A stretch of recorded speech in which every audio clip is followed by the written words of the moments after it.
This is the Rebel Call channel. Welcome to today's show. There is a new movie coming out, Megalopolis. That's right, Megalopolis. Not to be confused with the film that most of you already know about, which I will discuss in this video as well, Metropolis. But they're very, very similar. And the common theme you see in these films is Babylon. The building of the Tower of Babel, or the structuring and building out of these cities, which eventually we will see as smart cities, but the rebuilding of Babylon and the construction of the Tower of Babel. That is the common theme. And I will read for you the plot and show you some of the things that are in this trailer and the comparisons between Megalopolis and Metropolis. So the movie follows the city of New Rome, an allegory for New York City, in which Adam Driver's architect, Caesar Catalina, squares off with a regressive status quo mayor, Franklin Cesaro, as well as radical renegade Claudio Pulcher, in the hopes of building a utopian society. That is what this has always been about.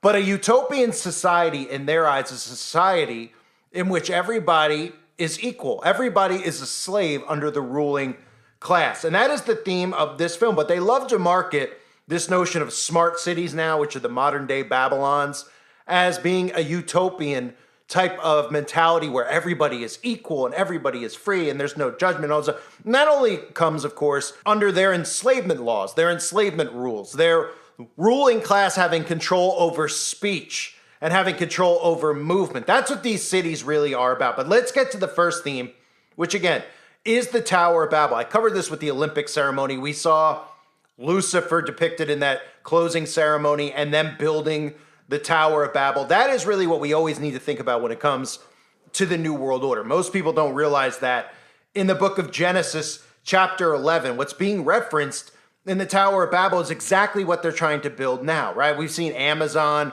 with their depiction of their Tower of Babel headquarters that they've created. The New World Order is about the rebuilding of the Tower of Babel. Remember, and I'll read it to you now for those of you that might be new to all of this stuff. God is the one responsible for creating and breaking up language, speech, right? God is the one responsible for taking conspirators who were trying, really what they were doing with the Tower of Babel, as you'll hear in a second, was they were trying to build a tower to reach up to heaven. They literally were trying to overthrow God. They were trying to build a tower up to heaven to defy God. So Genesis chapter 11, and the whole earth was of one language and of one speech.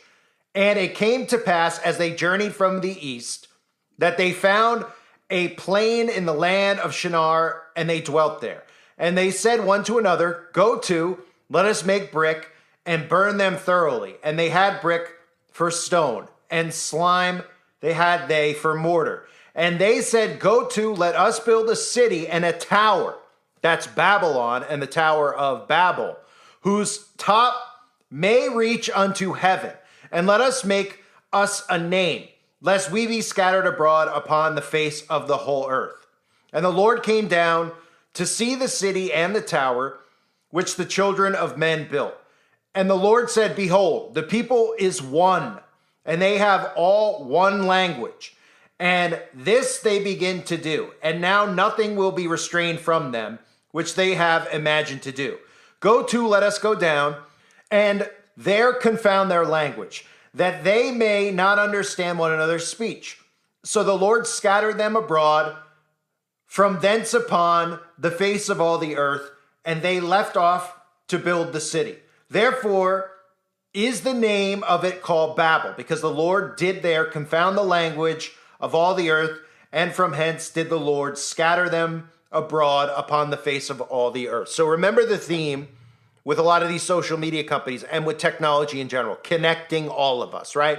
They're always talking about connecting with loved ones. They're trying to reconnect the entire world as one. And that's really what you're seeing going on here. So this film was made by Francis Ford Coppola. You might remember Francis Ford Coppola for his movies, the Godfather series, for Apocalypse Now. They were very big movies back in the day. He's releasing this pretty much in his 80s as obviously something that's very important to him. to recreate, in a sense, Metropolis, but they don't want to tell you it's Metropolis. They want to tell you it's Megalopolis, which is a modern day depiction of everything that we all saw in Metropolis. So one of the things in the film that you will see is a constant theme of what we look at now as this city, right? This utopian city, this quote unquote smart city. They even show us the theme of shattering through the glass ceiling. You may have heard the theme or a lot of the expressions about breaking through the glass ceiling. This is reference to the firmament. In Genesis chapter 1, verse 8, and God called the firmament heaven, and the evening and the morning were the second day.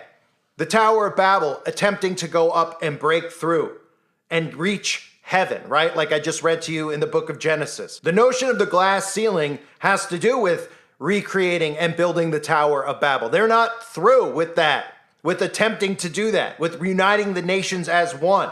And they even show you this theme in the trailer as Adam Driver, who is the main actor in the film, is shown shattering that glass ceiling. And of course, Adam Driver is another one of these actors. He's known for being in the new Star Wars films, not films that I've actually seen, but he does some of the most blatantly obvious all-seeing eye symbolism. He's obviously only famous because he's one of them, as they all are, and you can see the all-seeing eye symbolism over and over and over again.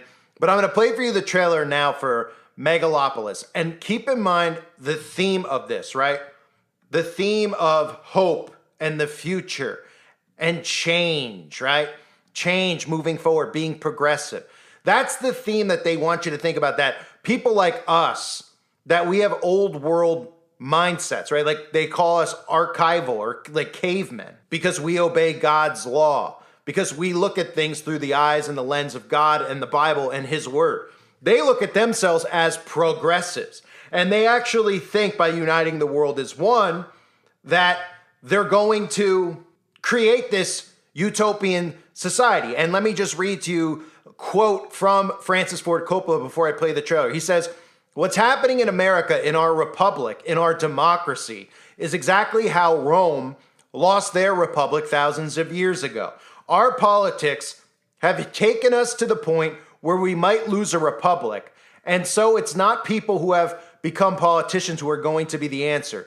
It's the artists of America." And he's talking about, and he's referring to what's happening now with Donald Trump. He says, men like Donald Trump are not at the moment in charge, but there is a trend happening in the world. And that trend is actually all the politicians who are globalists, who are Satanists, being placed in positions of power, not being elected, being placed there.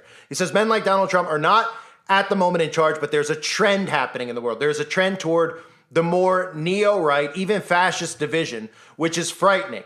Anyone who was alive during World War II saw the horrors that took place, and we don't want a repeat of that. Again, I think it's the role of artists of films to shine a light on what's happening in the world. What you see in films like this is what they're trying to create. They even show you the destruction of what currently exists so that they can rebuild. Because remember, one of the themes is the rebirth, right? So everything you're about to see in the trailer, from the Statue of Liberty coming down, this is what they're trying to do right now, trying to sabotage to bring about this utopian New World Order hell. He even says, imagine society as a branch of civilization that's about to reach a dead end. Sound familiar? Take a look. Go. And nothing can prepare you for. Imagine today's society as a branch of civilization about to reach a dead end. Is this way we're living the only one that's available to us? My plan is a city that people can dream about. Megalopolis. Power the people! Like it the way it is. People don't need dreams. People need help now. Don't let the now destroy the forever. Need of a great debate about the future! Enjoy the show. There's still so much to accomplish, but isn't time. Francis Ford Coppola's Megalopolis. So you even see the theme of evolution, which is something that they created to, of course, try to lead people astray from God, to be able to get to the point they're at now. Really started with them teaching evolution in schools. That's why we live among so many people who trust in the science, aka the magic, who don't believe that God is real. They actually believe in this fiction that they've had beaten into their heads in the school system. Also notice how they showed you a branch of civilization, and you see war, cruelty, inequality, poverty, slavery.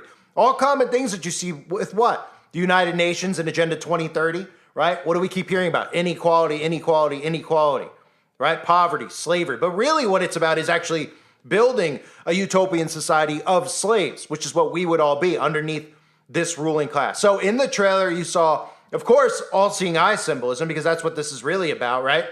The architect of this, they tell you that the plot, the architect is this guy named Caesar. Might as well just say Antichrist, because really there's a lot of themes of the Antichrist as well. But Lucifer, right? Lucifer's vision, because that is the all-seeing eye of providence, the eye of providence that we see in the back of the dollar bill, the obsession that they have with the eyeball, Lucifer's eye, right?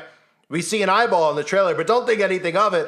They all just love eyeballs, right? This is Lucifer's vision for the world. And we see the Statue of Liberty, which again is a symbol that I've covered many times. Of course, Freemasons shipped the Statue of Liberty to this country. It has nothing to do with anything anyone out there actually thinks. You might as well just call it the Statue of Lucifer, really. And then what do you see? Well, you see them cut to their dystopian, what they call utopian smart cities, right? That's what these cities are, because remember, it'll all be functioning on artificial intelligence, which will give them full rule and control over all. They even show you the phoenix rising from the ashes, as well as the white horse symbolism, referencing Revelation chapter 19, verse 11. And I saw heaven open, and behold, a white horse. And he that sat upon him was called Faithful and True, and in righteousness he doth judge and make war. Well, don't forget that in their inverted sense of how they view things, the white horse actually symbolizes to them the Antichrist and the Antichrist's arrival. We also saw, of course, Masonic pillars, right? Because who are the real architects of this? The same people who refer to themselves as architects, as craftsmen, right? They're craftsmen, all right? They're, the craft of witchcraft, and that goes back to mysticism and sorcery, which is involved in the books of a certain group of people that you're not allowed to discuss. So you actually can see the pillars there, and you see around the pillars the crescent moon, which at the same time in the Masonic lodges, you'll see the two Masonic pillars, which they refer to as Joshin and Boaz. You can even see in a lot of their artwork the crescent moon next to those pillars. And the pillars are something that we even see in a lot of the teachings of a specific group of people that you can't talk about when it comes to the tree of life and mystical symbolism of the creation of the universe. It also has symbolism, the pillars, with portals, the two pillars standing at the gate as a gateway of a sacred place. You also saw spirals being featured in the trailer. Again, these are a lot of things that you wouldn't normally pick up on because, like I've talked about, you go into a delta brainwave when you watch these things, when we all watch these things. Unless you pull yourself out and you actually watch this consciously, you start seeing the signs and the symbols, right? They love using this spiral symbol. They use it lots of times. We know the spiral symbol has a lot to do with acts that are done with children, but we also know that the spiral, again, is the circle and the cycle of birth, life, and death, the rebirth, the spiritual rebirth that they believe so much in. Rebirth and transformation is a common theme in the New World Order. So let me move from Megalopolis to Metropolis, because the key term in both of these films is the word utopia. The plot for Metropolis is this influential German science fiction film presents a highly stylized futuristic city, kind of like what you just saw, where a beautiful and cultured utopia exists above a bleak underworld populated by mistreated workers. When the privileged youth Freder discovers the grim scene under the city, he becomes intent on helping the workers. He befriends the rebellious teacher, but this puts him at odds with his authoritative father, leading to greater conflict. In this clip, I'll play for you a clip that really well shows the entire film in 3 minutes, where you can see the themes of this Babylon being rebuilt, the Tower of Babel, as well as transformation, transhumanism, mixing of man and machine. All of this stuff in Metropolis as well. Take a look.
So again, you can't tell me when that film came out in 1927 that Lucifer didn't have a plan in place then. We're 100 years almost to when Metropolis came out. Here's your remake called Megalopolis, which they'll tell you isn't a remake, that it's not exactly the same film. It's just an updated version of this, which is what most movies are. They update the same themes. They're trying to ingrain these themes of utopia into your mind. They're trying to ingrain these themes of constant transformation into people's minds. And that's why they keep recreating the same exact films and renaming them. They all have the same themes to them.